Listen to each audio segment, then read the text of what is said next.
আর প্রতারণা করলে oil India লিমিটেডে হয় অয়েল ইন্ডিয়া লিমিটেডর প্রতারণার খবরে এতিয়া সংবাদ শিরোনাম দখল করছে আর নতুন খবর নয় ইয়ার পূর্বেও অয়েল ইন্ডিয়ার বিরুদ্ধে বহু প্রতারণার খবর আছে আকো খবর আহিছে অয়েল ইন্ডিয়ার বিরুদ্ধে প্রতারণার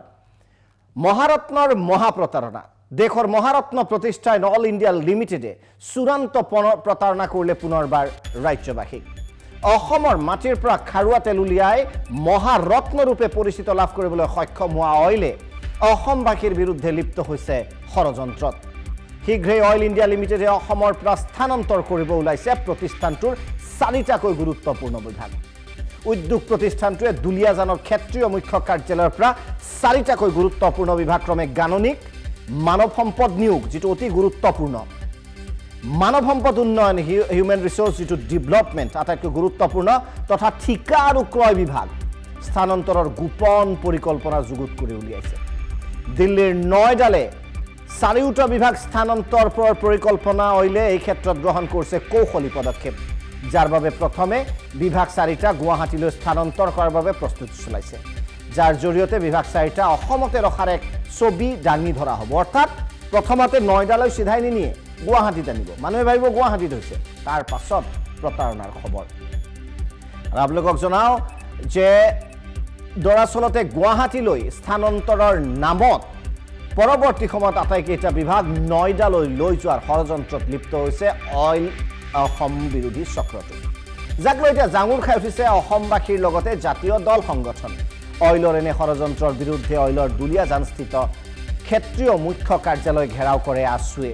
ছাত্ৰ সংগঠনটোৰ অৱৰোধৰ ফলত মঙ্গলবাৰে পুৱাৰে পৰা স্তব্ধ হৈ পৰিছে দেশৰ মহাৰত্ন উদ্যোগ অইল ইণ্ডিয়া লিমিটেডৰ প্ৰশাসনিক কাৰ্যালয়ৰ কাম-কাজ আজি অইলৰ ক্ষেত্ৰীয় মুখ্য কাৰ্যালয়ত তীব্ৰ প্ৰতিবাদী কাৰ্যসূচী ৰূপায়ণ কৰে সদৌ ডিব্ৰুগড় তিনিচুকীয়া আৰু চৰাইদেউ জিলা ছাত্ৰ সন্থাই মঙ্গলবাৰৰ পুৱাৰে পৰা মুখ্য কাৰ্যালয়ৰ প্ৰৱেশ দুৱাৰ উদ্যোগিক ক্ষেত্ৰৰ প্ৰৱেশ দুৱাৰকে ধৰি বিভিন্ন স্থানত থকা তৈল ক্ষেত্ৰলৈ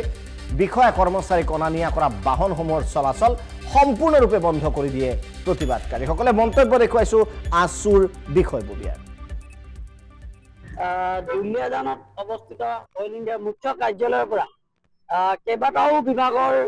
ক্ষমতা কৰ্তন কৰি ইয়াৰ পৰা লৈ যাবলৈ বিচৰা হৈছে গতিকে এই ক্ষেত্ৰত হয়তো ডিব্ৰুগড় জিলা ছাত্ৰ সন্থা আমি কেতিয়াও মানিব নোৱাৰো যে দুলিয়াজানত থকা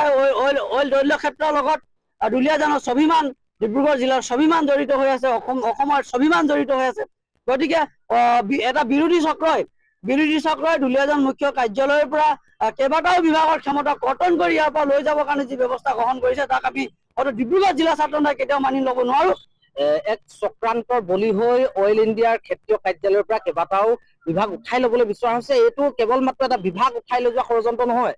অইল ইণ্ডিয়া নিচিনা এটা জাতীয় উদ্যোগত অসমীয়াৰ যি প্ৰভুত্ব আছে সেই প্ৰভুত্ব শেষ কৰিবলৈ কৰা ষড়যন্ত্ৰ আজি গুৱাহাটী কাইলে দিল্লী আৰু তাৰ পাছত সম্পূৰ্ণৰূপে অসমীয়াৰ যিটো অধিকাৰ আছে যিটো আমি গৌৰৱ কৰি থাকো অইল ইণ্ডিয়া সেই অইল ইণ্ডিয়াৰ গৌৰৱকাৰী নিয়াৰ ষড়যন্ত্ৰ কৰিছে এটা হিন্দী ভাষী এটা দিল্লী লবিয়ে আৰু আমি ছাত্ৰ সন্থাৰ বিৰোধিতা কৰিছো আজি সদৌ ডিব্ৰুগড় জিলা ছাত্ৰ সন্থা তিনিচুকীয়া জিলা ছাত্ৰ সন্থা আৰু চৰাইদেউ জিলা ছাত্ৰ সন্থাই আমি ইয়াত ঘেৰাও কাৰ্যসূচী ৰূপায়ণ কৰি এটা কথা স্পষ্ট কৰি দিব বিচাৰিছো CMD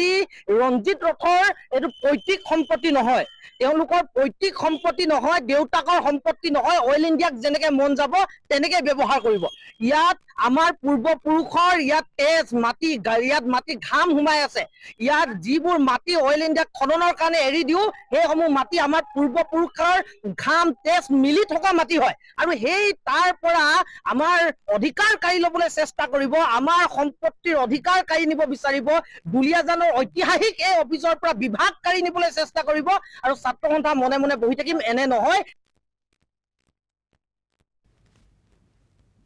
বড়োটাইহোম ছাত্ৰ সন্থাই ডিব্ৰুগড় জিলা সমিতিয়ে আমি আৰম্ভণিতে যেতিয়া অইল ইণ্ডিয়া লিমিটেডৰ অধ্যক্ষ আৰু পৰিচালন সঞ্চালক ডক্টৰ ৰঞ্জিত ৰথক যেতিয়া দায়িত্ব পালন কৰিছিলে আমি তেতিয়াই আমি তেখেতৰ প্ৰতিমূৰ্তি আমি দাহ কৰি আমি টাইহোম ছাত্ৰ সন্থাৰ প্ৰতিবাদী অৱস্থান সমাগত কৰি এইগৰাকী বিতৰ্কিত অধ্যক্ষ ব্যক্তিক ৰাজনৈতিক ছত্ৰছায়াত ৰাজনৈতিক নেতাৰ ওচৰত আঁঠু লোৱা এই ব্যক্তিগৰাকীক অল ইণ্ডিয়াৰ যিটো অৰ্থনৈতিক সুৰক্ষিত ভৱিষ্যত নিযুক্তিৰ ক্ষেত্ৰত বা অসমৰ অৰ্থনীতি জাতীয় অৰ্থনীতি আগুৱাই নিয়াৰ ক্ষেত্ৰত অল ইণ্ডিয়াৰ ভূমিকা আছে। এই অল ইণ্ডিয়া যে আহিবলগীয়া দিনবিলাকত যে ব্যক্তিগতকৰণ হ'ব, অল ইণ্ডিয়া যে ক্ষমতাহীন হৈ পৰিব, ক্ষমতাশূন্য হ'ব, এই কথা আমি তেতিয়া আশংকা প্ৰকাশ কৰিছিলোঁ। আৰু টাই আহোম ছাত্ৰ সন্থাই কোৱা প্ৰতিটো কথা এতিয়া আখৰে আখৰে সত্যত ৰূপান্তৰিত হ'বলৈ আমি দেখিবলৈ পাইছোঁ। কাৰণ কেগৰ প্ৰতিবেদনে শেহতীয়াকৈ উদঙাই দিছে অল ইণ্ডিয়াৰ ভিতৰচোৱাত কেনেকৈ বিত্তীয় অনিয়ম হৈছে, কেনেকৈ অল ইণ্ডিয়াক শ শ কোটি টকা লোকচান হৈছে, কেনেকৈ বৃহৎ বৃহৎ পুঁজিপতি ঠিকাদাৰক অল ইণ্ডিয়া নাকি লগোৱাৰ সলনি ৰঙা দলিচা পাই তেওঁলোকৰ কামৰ ম্যাদ মানে বৃদ্ধি কৰি দিছে। আৰু থলুৱা ঠিকাদাৰসকলক সৰু এখন আণ্ডাৰটেকিং ছাবমিট কৰিব নোৱাৰাৰ কাৰণে টেণ্ডাৰৰ পৰা তেওঁলোকক বাহিৰ কৰি দিয়া হয়, বঞ্চিত কৰা হয়,